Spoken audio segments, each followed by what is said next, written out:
Hello and welcome to my first video on home tutoring. Considering the COVID-19 outbreak, I just wanted to try and help people setting up a homeschool. Just to give you some background about myself, I've been working with children for 13 years.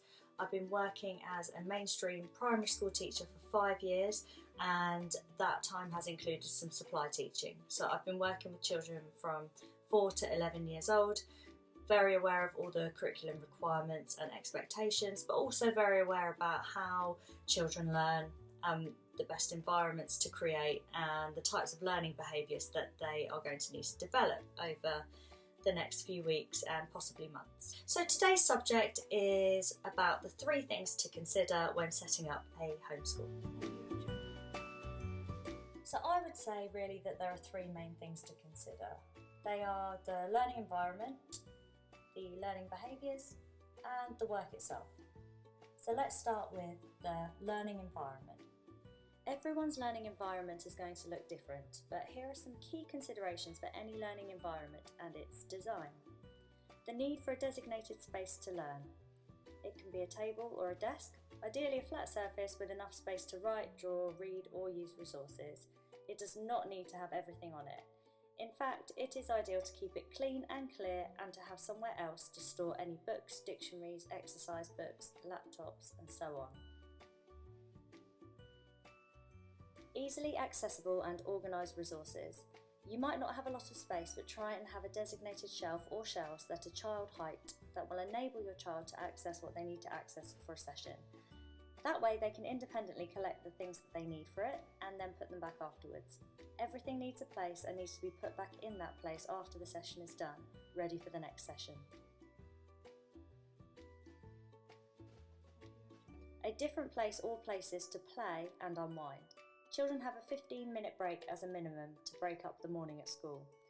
So allow them to have that time completely free and have a snack and go outside.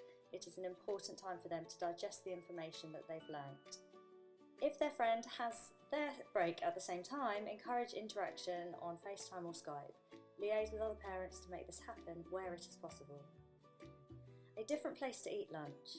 It is also important to keep the learning space separate from a place to eat lunch. So where possible, have them eating in a different space from their learning desk.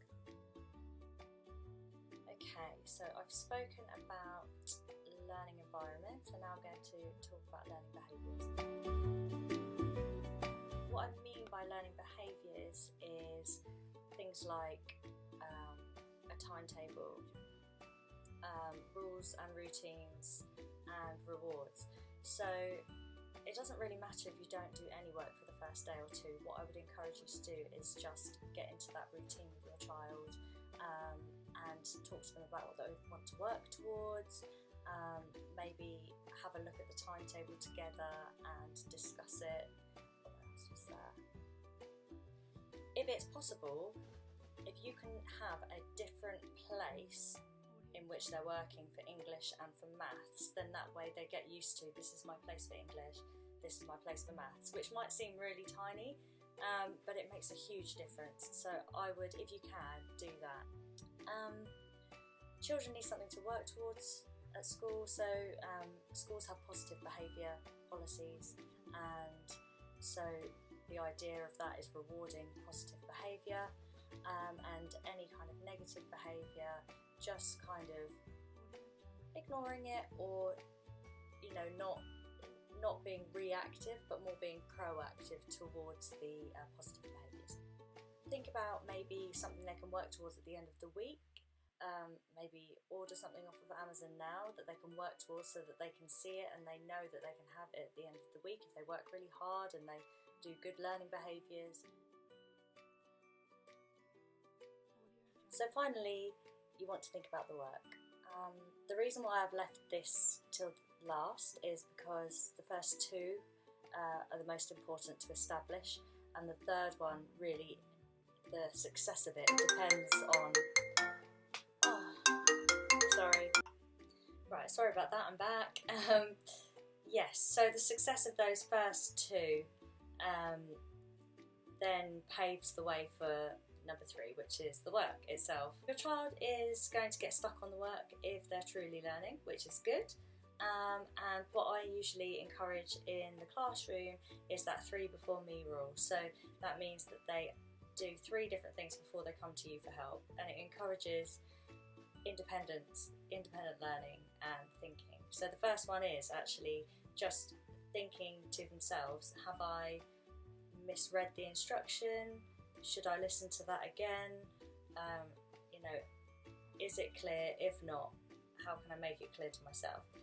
Second one is, can they use something in the room or near them to help them? So a number line or a book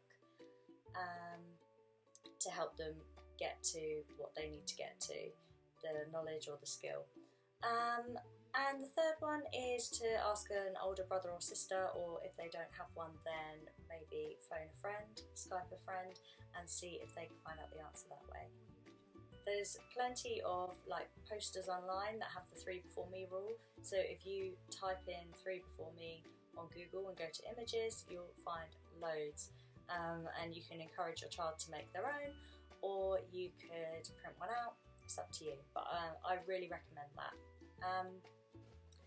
The second one is sticking to a fixed routine in which English and maths are deliberately in the morning, just for that optimal brain function with English and maths. And in the afternoon, that's a good time to get creative and do topic stuff. All the kind of fun, arty, craftsy stuff, maybe go out in the garden, plant some plants and things like that. So the afternoon can be a little bit freer, but maybe narrow it down to your child's interests and hobbies and make it a really fun learning experience for them, whether they're doing that independently or with you. You might want to do it so that there's a routine that every Friday afternoon you all learn together, or if that's not possible, then always thinking about the day ahead, the night before, and discussing that with them, so that they can prepare mentally in their minds what's happening tomorrow. And hopefully eventually you might get into the routine of knowing roughly what the week looks like as well. Okay, so there's probably loads more that I need to tell you and that I would love to help you with. So please let me know if that was useful, or let me know what else you would like to learn about, because I have all this stuff in my head.